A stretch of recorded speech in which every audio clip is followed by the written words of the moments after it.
अगला विषय आता है कि श्रीमत देने वाला परमात्मा का जो प्रैक्टिकल रूप है वह क्या है। अब प्रैक्टिकल का मतलब होता है साकार रूप में, साकार इंद्रियों से।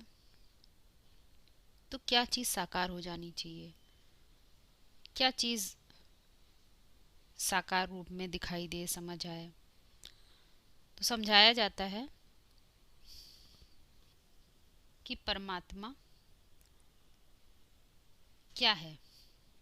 परम आत्मा, मन बुद्धि जिसकी परे से परे है, उसका स्वरूप बताया जाता है निराकार ज्योतिर्बिंदु। निराकार जिसका कोई आकार प्रकार नहीं है। कहाँ आकार प्रकार नहीं है? बुद्धि में।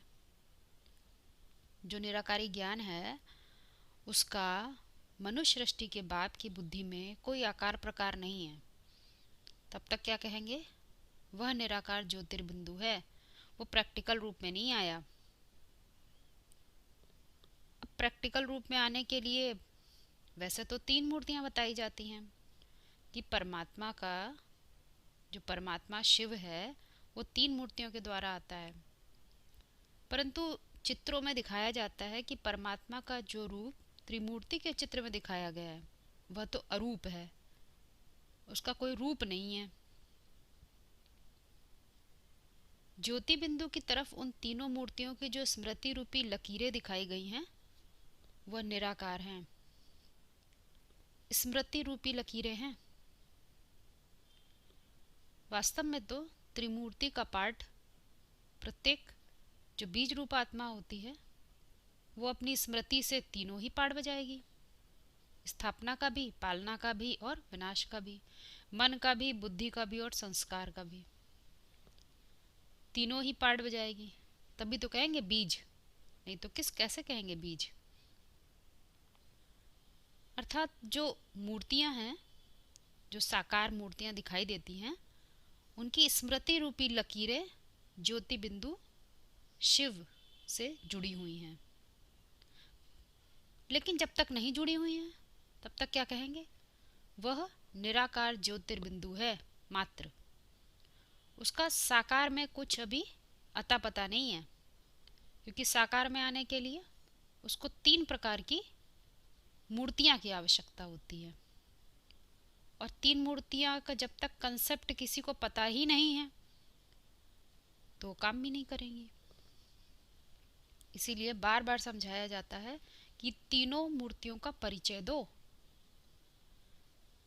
क्योंकि निराकार जो ज्ञान है वो तो निराकार है, उसका चित्र कैसे बनाओगे? तो चित्र तो स्मृति रूपी लकीरों से ही तैयार होगा। तुम्हारी स्मृति जब परम सत्य को पकड़ेगी, अखूट सत्य के भंडार को पकड़ेगी, तब वह निराकारी ज्ञान तुम्हारी बुद्धि में साकार रूप लेने लग जाता है। इसीलिए महावाक्यों में इशारा भी दिया जाता है कि निराकार ज्योतिर्बिंदु है, ऊपर बैठ के कैसे पढ़ाएंगे? ऊपर मतलब ऊंची से ऊंची स्थिति, निराकारी स्थिति, परम धाम में रहने वाले हैं अर्थात परम शांति में रहने वाले। तो वो रोल कैसे प्ले करे? सत्य तो है, परंतु वो सत्य आए किसकी बुद्धि में? वो सत्य जानकारी किसी को जानकारी ही ना हो उसका, तो किससे मेल होगा उसका? वो तो मात्र निराकार है। परम सत्य तो है, अकूट सत्य का भंडार है। शिव को क्या बताया गया है? अकूट सत्य का भंडार है वो सत्य जो समय स्थान वायुमंडल के कारण बदलता नहीं है, परंतु जब तक वो बुद्धि में आकार ही नहीं लिया गया है तब तक वो मात्र प्रकाश है। परंतु उस प्रकाश से किसी का भी कल्याण नहीं हुआ, क्योंकि शिव को कहते हैं सत्य भी है और कल्याणकारी भी है। तो कल्याणकारी कैसे होगा? जब तक वह निराकार से बुद्धि में साकार ही नहीं होगा। इसीलिए तीन मूर्तियों का बार बार परिचय दिया जाता है। जितना भी सत्य हो, यदि वह ऊंची स्थिति में ही रहे और परम धाम से नीचे ही ना आए तो किसी का कल्याण नहीं हो सकता।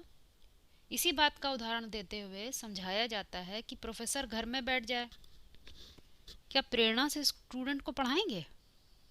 तो प्रेरणा आदि तो अंधविश्वास की बात होती है कि कहीं से कोई प्रेरणा आ रही है, कहीं से कोई किरणें आ रही हैं। वास्तव में प्रकाश, ज्योतिर्मय प्रकाश, प्रकाश का अर्थ कई बार समझाया गया है मुरलियों में कि प्रकट रूप से काश्य अर्थात स्मृति का तेज। तुम्हारी स्मृति में जितनी सूक्ष्मता होगी उतना ही वो स्मृति की जो लकीरें हैं वो कनेक्ट रहेंगी शिव से। इसीलिए इसी से जुड़ा हुआ एक पॉइंट कहा जाता है कि मैं ज्ञान का सागर हूँ, परंतु मैं निराकार ऊपर बैठ प्रेरणा से कैसे पढ़ाऊँ? ज्ञान का सागर तो हूँ, ज्ञान का सागर है, परंतु ज्ञान का सागर बुद्धि में प्रत्यक्ष ही नहीं हो रहा है, अप्रत्यक्ष है। तो क्या कहेंगे? कितना भी ज्ञान हो परंतु उस सागर से कोई रतन निकलेंगे क्या? नहीं निकलेंगे। प्रेरणा से अगर योग और ज्ञान सिखलाना होता फिर तो बाप कहते हैं मैं इस गंदी दुनिया में आता ही क्यों। प्रेरणा, आशीर्वाद, ये सब भक्ति मार्ग के अक्षर हैं, क्योंकि इसको हम लोग आध्यात्मिक पढ़ाई कहते हैं। पढ़ आई, आई मतलब खुद, हु एम आई, अरे तुम खुद पढ़ो। तो तुम जिसको कहते हैं वो तो आत्मा से बात करते हैं, तुम्हारी मन बुद्धि से बात कर रहे हैं। तो तुम्हारी मन बुद्धि में पता होना चाहिए 3 मूर्तियां हैं, वो 3 मूर्तियों के कंसेप्ट क्लियर होने चाहिए, तब तो तुम पढ़ोगे। तुम कौन सी मूर्ति में एग्जिस्ट कर रहे हो, तुम कौन से स्तर पर हो, ये पता होना चाहिए। फिर कहा जाता है कि तुम कहेंगे हम हैं ईश्वरी मत पर, हम तो कहते हैं हम ईश्वरी मत पर हैं। और क्योंकि ईश्वरी प्रेरणा और ईश्वरी मत में रात दिन का फर्क होता है। प्रेरणा का कोई अर्थ ही नहीं है, हम तो डायरेक्ट ईश्वर की मत पर चलते हैं। ईश्वर का अर्थ ही होता है, ईश मतलब शासन करता, वर मना श्रेष्ठ। जो श्रेष्ठ श्रेष्ठ शासन करता है उसकी मत पर चलते हैं। मत मतलब डायरेक्शन, और डायरेक्शन कोई खास तौर पे मुख से दिए हुए डायरेक्शन नहीं होते हैं, जितना स्मृति के आधार पर होते हैं, योग के आधार पर होते हैं, याद के आधार पर होते हैं। तुम्हारी बुद्धि में स्मृति ही नहीं शिव कौन है, परम सत्य क्या है, तो अपनी ही मन मत लगाएंगे। फिर कहा जाता है कि अभी बाबा क्या कहते हैं, मैं अभी तो सन्मुख हूं। जहां पर भी बाबा वर्ड आता है तो 2 शब्द हैं। किसी कोई बूढ़ा व्यक्ति है उसको भी बाबा कहा जाता है प्रेम से, परंतु मुख्य आध्यात्मिक ज्ञान के लिए जो वर्ड है वो है शिव बाबा। निराकारी ज्ञान जब बुद्धि में साकार हो जाए तो उसको ही कहते हैं शिव बाबा। क्या कहते हैं, मैं सन्मुख हूं। सन्मुख अर्थात अभी आप लोग को थोड़ा क्लियर किया पहले, सन्मुख मेरा मुख्य जो है, मेरी जो रिसीविंग टेंडेंसी है वो सत्य को रिसीव करने वाली है, सत्य मुख। मैं भी ट्रस्टी बन फिर तुमको भी ट्रस्टी बनाता हूँ। शिव बाबा कह रहे हैं मैं सन्मुख हूँ, अर्थात जो भी रिसीव कर रहा है। अगला पॉइंट आता है कि अभी मैं सन्मुख हूँ, मैं भी ट्रस्टी बन फिर तुमको ट्रस्टी बनाता हूँ। जो कुछ करो पूछ कर करो, मैं तो जीता जागता हूँ ना। बाबा हर बात में राय देते रहेंगे। तो बात आती है कौन राय देगा? जिनको हम बाबा कहेंगे, अर्थात वो व्यक्ति जिसके बुद्धि में निराकारी ज्ञान साकार है, तो उनकी तो आत्मिक स्थिति है, इसी आधार पे वो राय भी देते हैं और खुद राय ले भी लेते हैं। वही बात समझा रहे हैं कि निराकार बाप शिव अर्थात परम सत्य जब तक बुद्धि में साकार नहीं है तब तक राय भी नहीं दी जा सकती है। इसीलिए कहते हैं जो कुछ पूछ कर करो, जो कुछ करना है पूछ कर करो। किससे पूछो? या तो जिस व्यक्ति की आत्मिक स्थिति बनी है, जिनको हम बाबा कहते हैं, उनसे पूछ कर करो, और नहीं तो शिव बाबा से पूछो।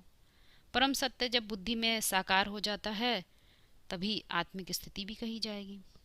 तभी कहा जाएगा कि हम डायरेक्ट ईश्वर से पढ़ रहे हैं, हमें डायरेक्शन शिव बाबा से मिल रहा है। फिर पॉइंट आता है कि शरीर बिगर बात कैसे करेंगे, सुनेंगे कैसे? क्योंकि जो निराकार परम सत्य है वह कैसे बोले, कैसे तुमको बताए? तुमने अपनी बुद्धि में उसको साकार ही नहीं किया, तो वो बात भी नहीं करता। जैसे कई बार इशारा दिया जाता है महावाक्यों में कि सुबह अमृत वेला जब तुम उठते हो तो किसी व्यक्ति से मत बात करो, बात करनी है तो शिव बाबा से करो। तो परम सत्य बुद्धि में साकार होगा तो ही तो वो तुमसे बात कर पाएगा। अन्य अन्य बातें तुमने असत्य बातें बुद्धि में बिठा रखी हैं, सत्य का आता पता ही नहीं है, तो झुटके आएंगे, नींद आएगी, उससे बात नहीं की जा सकती है। बाकी तो मन बहलाने के लिए कुछ भी किया जा सकता है। इसीलिए ये बात समझाते हैं कि साकार नहीं है, निराकारी ज्ञान साकार ही नहीं है, तो बात भी कैसे करेंगे? क्योंकि वास्तव में जब हम ये कहते हैं शरीर, तो शरीर तो हमारा ये बाहरी शरीर है, इसके आधार पर हम पढ़ाई पढ़ रहे हैं, परंतु सूक्ष्म शरीर भी है, हमारी सूक्ष्म ज्ञान इंद्रियां भी हैं जो ज्ञान को रिसीव कर रही हैं। और वास्तव में समझा जाए तो जितना भी आध्यात्मिक ज्ञान है उसमें जहाँ पर भी शरीर की बात आएगी तो वो इशारा पकड़ने की बात है कि वहाँ मोस्टली सूक्ष्म शरीर की बात की जाती है, सूक्ष्म ज्ञान इंद्रियों की बात की जाती है। क्योंकि तीन मूर्तियाँ कार्य ही कहाँ करती हैं? सूक्ष्म वतन में कार्य करती हैं, स्थूल वतन में तो कार्य नहीं करती। इससे ये बात सिद्ध होती है कि मैं हर बार ये बात ध्यान रखनी है कि हम किस स्टेज पर हैं। सूक्ष्म वतन की जो तीन पुरियां हैं उसमें किस पुरी में बैठकर मनन चिंतन कर रहे हैं। अगला पॉइंट आता है कि बाबा कहते हैं मुझे ऑर्गन्स तो हैं ही नहीं, मैं सुनूं देखूं जानूं कैसे? शिव बाबा क्या कहते हैं? मुझे ऑर्गन्स नहीं हैं, अर्थात कोई ज्ञान इंद्रियां नहीं हैं, क्योंकि ज्ञान इंद्रियों से ही सुना देखा जाना जाता है। स्थूल इंद्रियां तो बाद में कार्य करती हैं। इन आँखों से जब हम कोई चीज़ देख रहे होते हैं तो बाहर वाली आँखें तो सिर्फ इंस्ट्रूमेंट हैं, बाकी उन इंस्ट्रूमेंट को काम करने वाला क्या होता है? अंदर है, अर्थात हमारी श्रुति, जिसको हम बोलते हैं सुनना जानना देखना, ये तो सूक्ष्म इंद्रियों की बात है। तो बोला जाता है क्या कि निराकार बाप शिव इस सृष्टि पर साकार पुरुष तन में प्रत्यक्ष होते हैं, प्रकृति के तन में नहीं, पुरुष तन में। तो अनेकों बार समझाया गया, पुरुष मतलब जो शरीर रूपी पुरी में आराम करे, शरीर रूपी पुरी में आराम से रहने वाला हो, मन बुद्धि आराम से हो, कंफर्ट जोन में हो, डिस्कम्फर्ट ना हो। यदि मुरलियों को ठीक ठीक पकड़ा होगा, उनके गुहियार्थ पकड़े होंगे, तो बुद्धि श्रेष्ठ मत ले रही होगी तो असंतुष्ट भी नहीं होगी, तो आराम से रहने वाली होगी। इसीलिए पुरुष तन कहते हैं, कभी प्रकृति तन नहीं बोलते हैं।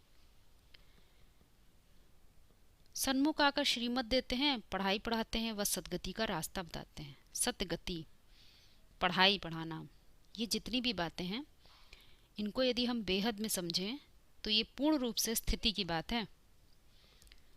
देह के आधार पर कोई स्थिति नहीं होती किसी के, कोई ऊंचे पहाड़ पर जाकर बैठ जाए और कहे हमारी स्थिति बन गई। इस बात को कई बार अनेकों बार मुरलियों में समझाया गया है। कई ऑर्गेनाइजेशन है वो ऐसे काम करते हैं, दिखा देते हैं हम वहाँ जाके बैठेंगे, कोई शांति धाम का बड़ा सा निर्माण कर लेंगे तो हम शांति में पहुँच गए। इसका महावाक्य इस बात का खंडन करते हैं। तो हमें ये बात ध्यान रखनी चाहिए कि हम वही कार्य तो नहीं कर रहे हैं जो अन्य ऑर्गेनाइजेशन वाले कर रहे हैं, क्योंकि यहाँ पर हमें किसी व्यक्ति का, किसी ऑर्गेनाइजेशन का खंडन नहीं करना है, परंतु उनसे सीख लेना है कि हाँ, हम ऐसी मत पर तो नहीं चल रहे हैं, हम देह की मत तो नहीं लगा रहे हैं, हम देह की परिभाषा तो नहीं लगा रहे हैं। फिर अगला पॉइंट आता है कि सिर्फ शिव जयंती नहीं कहना चाहिए, सिर्फ शिव जयंती नहीं कहना चाहिए, त्रिमूर्ति शिव जयंती कहना चाहिए।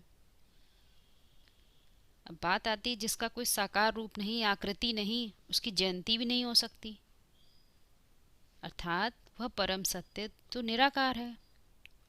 उसकी बुद्धि में अभी कोई आकृति नहीं है, कोई साकार रूप नहीं है, तो जयंत भी कैसे होगा? जयंत अर्थात शिव शक्ति के रूप में कार्य करने लग जाए, क्योंकि शिव परम सत्य तो है, परंतु वो शक्ति के रूप में कार्य ना करे तो संगम युग का कोई अर्थ नहीं है। संगम युग का मतलब ही है ट्रांसफॉर्मेशन।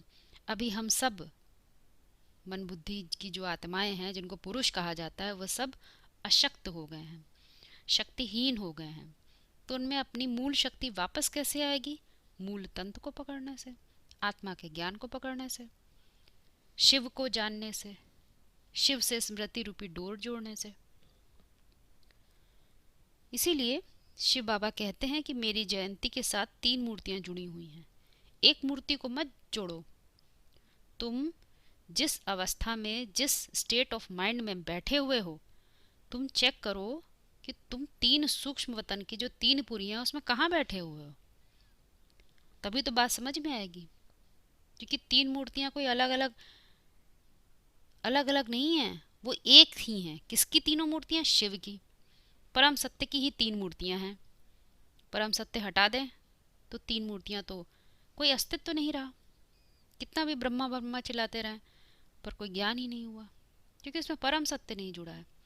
इसलिए ज्ञान के साथ योग बड़ा ही आवश्यक है।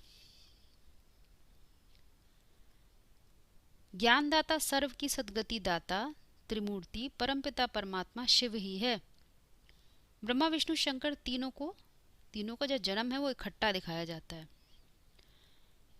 सिर्फ शिव जयंती नहीं, परंतु त्रिमूर्ति शिव जयंती। तीनों का जो जन्म है वो इकट्ठा है। इस बात पर एक महावाक्य का आप लोगों को पॉइंट सुनाना चाहेंगे। यहाँ पर यदि हम ये कहते हैं कि 3 व्यक्ति इकट्ठे हो जाएं, तो ये तो देह की परिभाषा हो गई, ये ज्ञान में लगती भी नहीं है। वास्तव में इकट्ठा मतलब ये होता है जो सार रूप में आ जाए।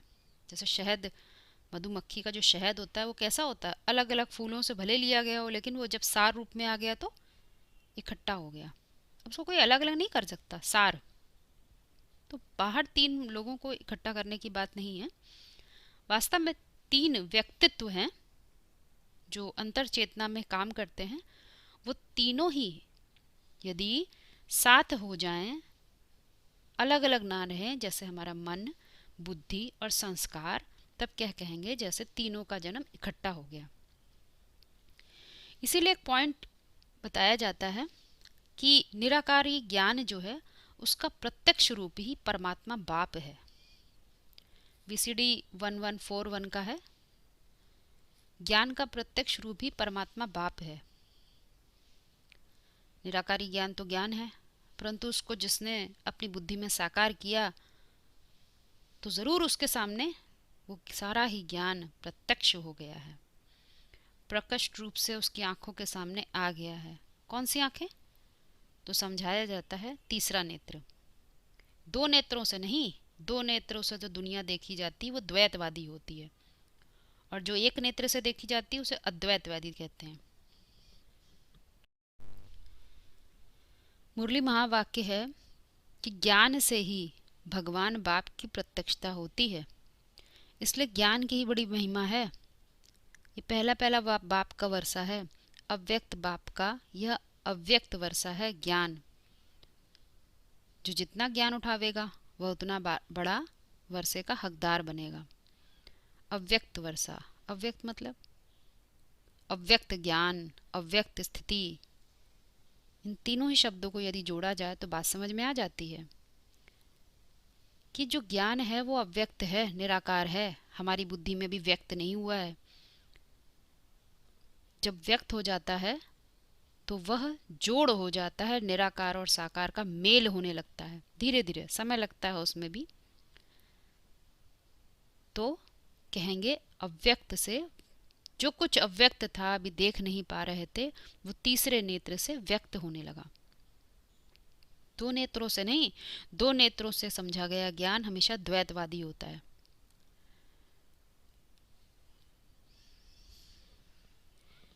इसके लिए एक और बात बोली जाती है कि जो निराकार ज्ञान स्वरूप बाप है वह किस में आवेगा, तो जो निराकारी ज्ञान को महत्व देगा उसमें आएगा, और तो सब में नहीं आएगा। तो जिसमें आएगा उसका नाम भी बता दिया, भारत। अप्रत्यक्ष ज्ञान को प्रत्यक्ष करने में उसकी बुद्धि लगे रहे, ज्ञान की रोशनी लाने में, जो अंधकार है अज्ञान का उसको छांट कर ज्ञान की रोशनी प्रकट करने में उसकी बुद्धि लगी रहे, ऐसे व्यक्तित्व को कहते हैं भारत। उसमें आएगा, नहीं तो सबको थोड़ी राज बताएगा। जो कलयुग में तमस है, अज्ञान का अंधकार है, उसको मिटाने में बुद्धि लगाएगा, उसमें आएगा। उसका नाम इसलिए दिया है भारत। अब जो 3 मूर्तियों की बात आती है उसको थोड़ा और गहराई से समझते हैं कि इन 3 मूर्तियों को सूक्ष्म वतन के 3 तबक्कों में भी दिखाया गया है। ब्रह्मापुरी, उससे ऊपर है विष्णुपुरी, और उससे ऊपर है शंकरपुरी। जब हम पुर कहते हैं, पुर मतलब होता है रहने का स्थान, तो किसके रहने की बात हो रही है? शरीर के रहने की तो बात ही नहीं है। वास्तव में जिस स्थिति में हमारी चैतन्यता है, पुरुष उसी पुरी में स्थित है। यदि कहा जाए ब्रह्मापुरी, तो वो बुद्धि की नीची स्थिति है, नीची स्टेज है, क्योंकि वहां पर विवेक का तीसरा नेत्र नहीं काम कर रहा है। वहां 2 नेत्रों से ज्ञान को समझा जा रहा है, द्वैतवादी। इसीलिए ब्रह्मापुरी में जब भी दिखाया जाता है, जब भी समझाया जाता है, तो एक बात बताई जाती है कि उसकी पूजा नहीं होती है। पूजा तो पवित्र की होती है। तो ब्रह्मा के द्वारा, इसीलिए बोला, जब ब्रह्मापुरी में पुरुष की स्थिति ब्रह्मापुरी में है, तो निराकारी ज्ञान पूरा प्रत्यक्ष नहीं होता। जब प्रत्यक्ष नहीं होता तो ये नहीं कहा जाएगा कि उसने कोई ऐसा कार्य किया जिससे मंदिर बन जाए। नहीं,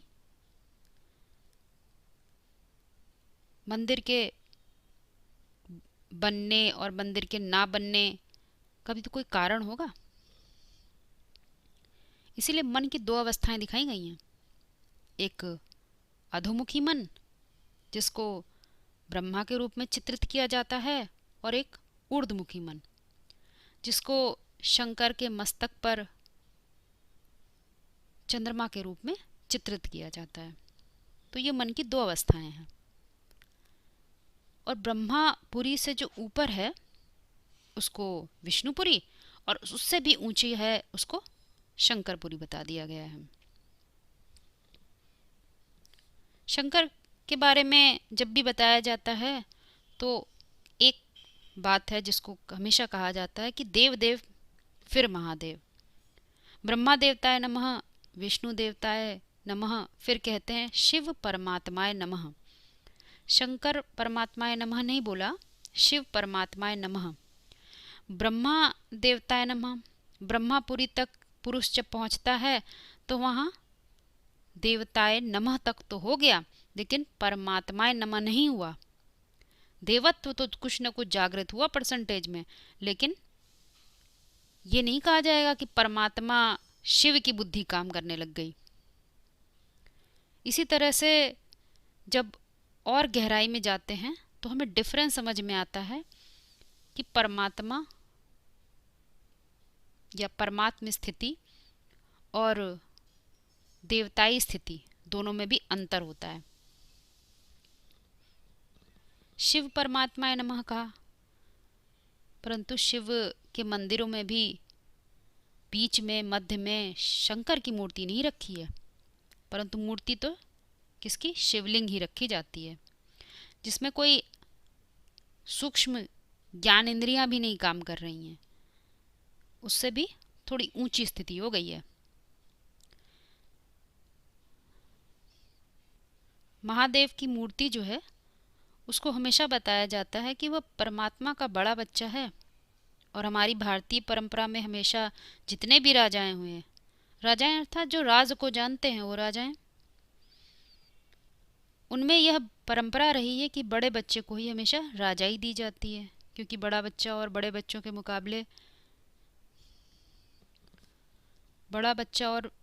के मुकाबले ज़्यादा प्योरिटी की पावर से जन्म लेता है। मतलब परिवार में तो अनेक बच्चे होते हैं, उसमें जो बड़ा बच्चा होता है उसमें ज़्यादा प्योरिटी होती है, ये बात समझाई जाती है। तो प्योरिटी क्या है?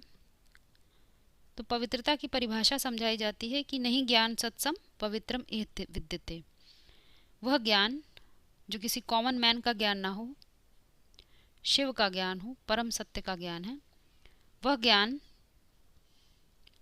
जब बुद्धि में धारण होता है तो उससे जास्ती पवित्र कोई चीज़ नहीं होती, क्योंकि वो कभी छरित ही नहीं होता। वो बुद्धि में बात बैठ जाए तो प्योरिटी ही प्योरिटी, अपवित्रता की बात ही नहीं। तो बड़ा बच्चा और छोटा बच्चा तो बताया गया, ज्ञान में बड़ा सो बड़ा ठहरा। ज्ञान में बड़ा मतलब बहुत सारा ज्ञान बोलता हो उसको कोई ज्ञानी नहीं कहते हैं। मुरली में समझाया गया है ज्ञान के साथ योगी भी आवश्यक है।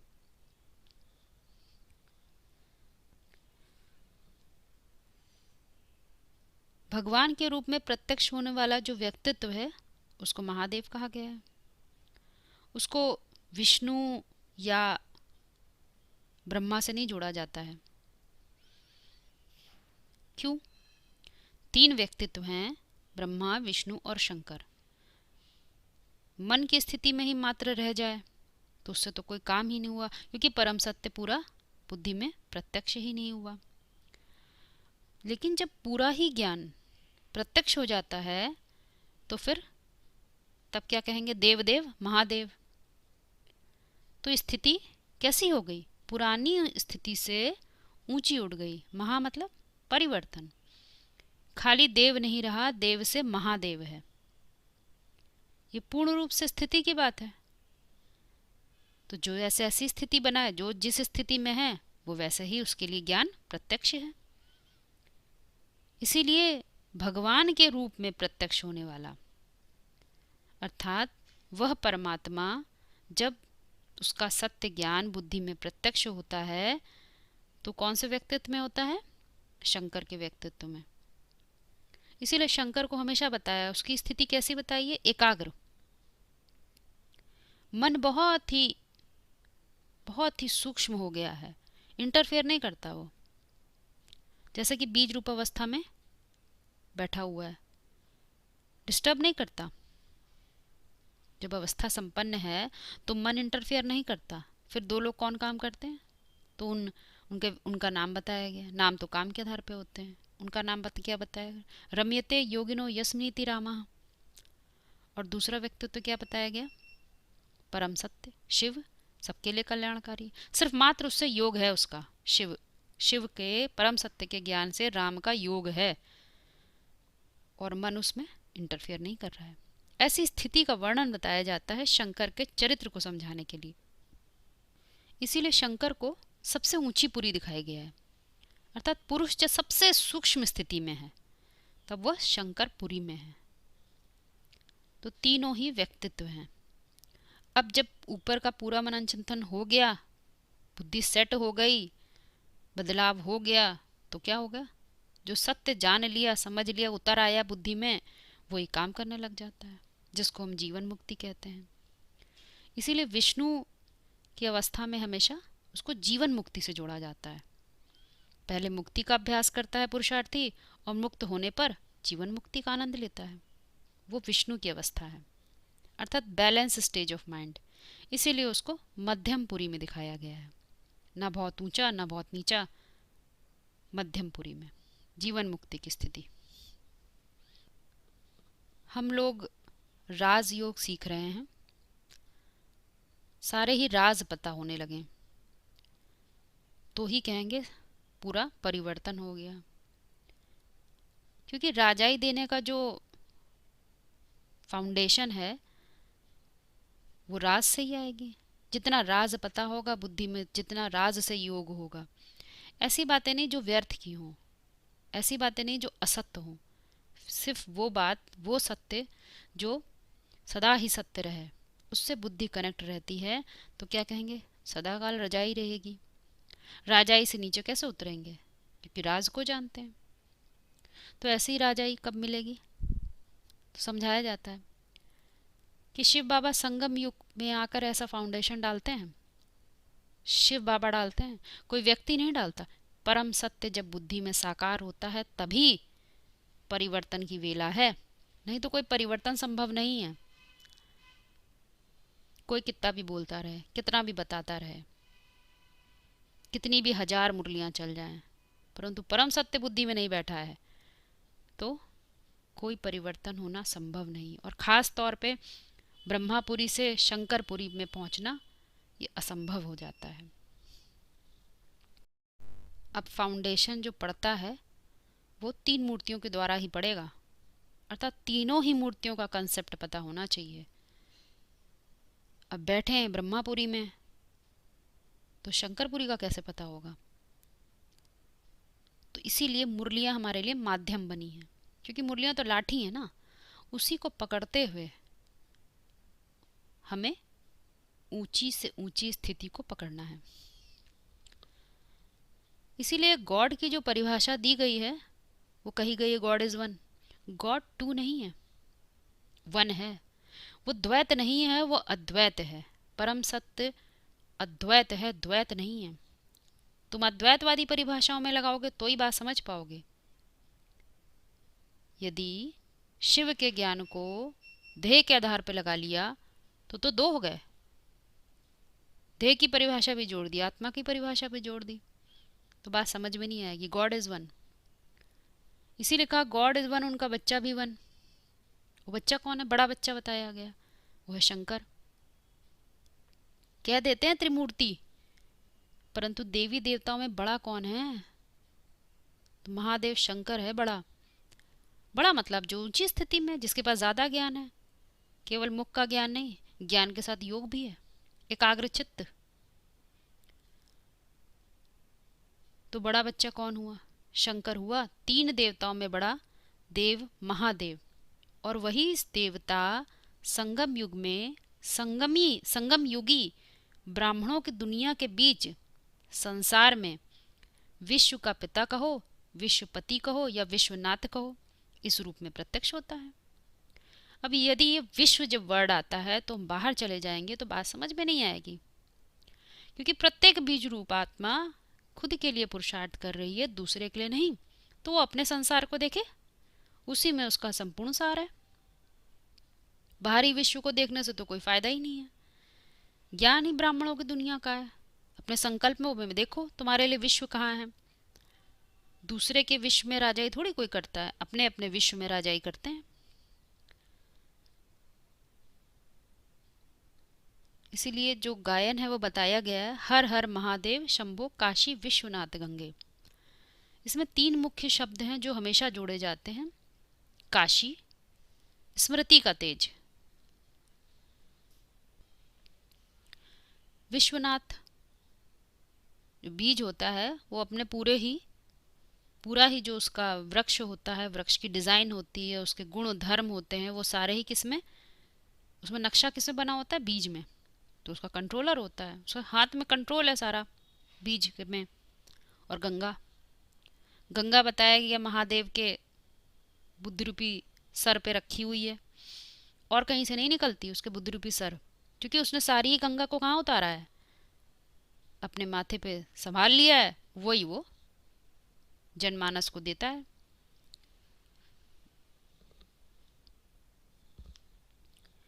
श्रीमद् भगवद गीता में श्लोक आया है, उपद्रष्टा अनुमंता च भर्ता भोक्ता महेश्वर परमात्मेति चाप्युक्तो देहे अस्मिन् पुरुषः परः।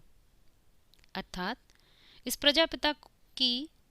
प्रजापिता ब्रह्मा की देह में स्थित परम पुरुष, समीप से देखने वाला, कार्यों की अनुमति देने वाला, यज्ञ वत्सों का भरण पोषण करने वाला, भोग की वासना लेने वाला महान ईश्वर और परमात्मा इस तरह कहा जाता है। इसका अर्थ है गीता के श्लोक के अनुसार जो महेश्वर है अर्थात शंकर ही परमात्मा हुआ ना, शंकर ही परमात्मा हुआ ना। ये मुख्य पॉइंट है कि हम किसी व्यक्ति को ना देखकर पुरुष को देखें। शरीर भी पूरी में जो मन बुद्धि शयन कर रही है आत्मा को देखें, देह को ना देखें। तो हमें समझ में आएगी बात कि जो समझाने वाला है, जो अपनी मानसिक अवस्था को इतनी उत्कृष्ट उच्चतम अवस्था तक ले गया है, वो उत्कृष्ट ज्ञान की वजह से लेके गया है। उस ज्ञान से चूंकि वो शिव बाबा, शिव से पूर्ण रूप से कनेक्ट है, तो उसकी बुद्धि अपनी नहीं है, ऊपर वाले की बुद्धि काम कर रही है। उसीलिए कहते हैं महा ईश्वर, महेश्वर।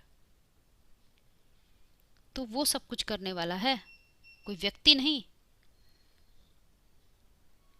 तो हमारी बुद्धि कहाँ पहुंचती है? शिव तक पहुंचती है, शिव के अखूट ज्ञान भंडार को देखती है। फिर परम सत्य, कहाँ कहाँ मुरलियों में इशारे छुपे हुए हैं जो हमें परम सत्य की ओर इशारा कर रहे हैं। तीन व्यक्ति तो हैं, तीन व्यक्ति नहीं। व्यक्ति को पकड़ने से आध्यात्म समझ में आ ही नहीं सकता। उतना ही समझ में आएगा जितना किसी कॉमन मैन को या भक्ति मार्ग वाले व्यक्ति को समझ में आता है। वो भी मूर्तियां पकड़ के बैठ जाते हैं और यहाँ भी मूर्तियां पकड़ के बैठ जाएंगे तो काम नहीं चलेगा। यहाँ तो चेतना को वहां तक लेके जाना है, चेतना के स्तर का सारा काम है। चेतना में स्मृति ही नहीं आएगी तो कैसे पुरुष को देखेंगे? तब तो प्रकृति को ही देखेंगे।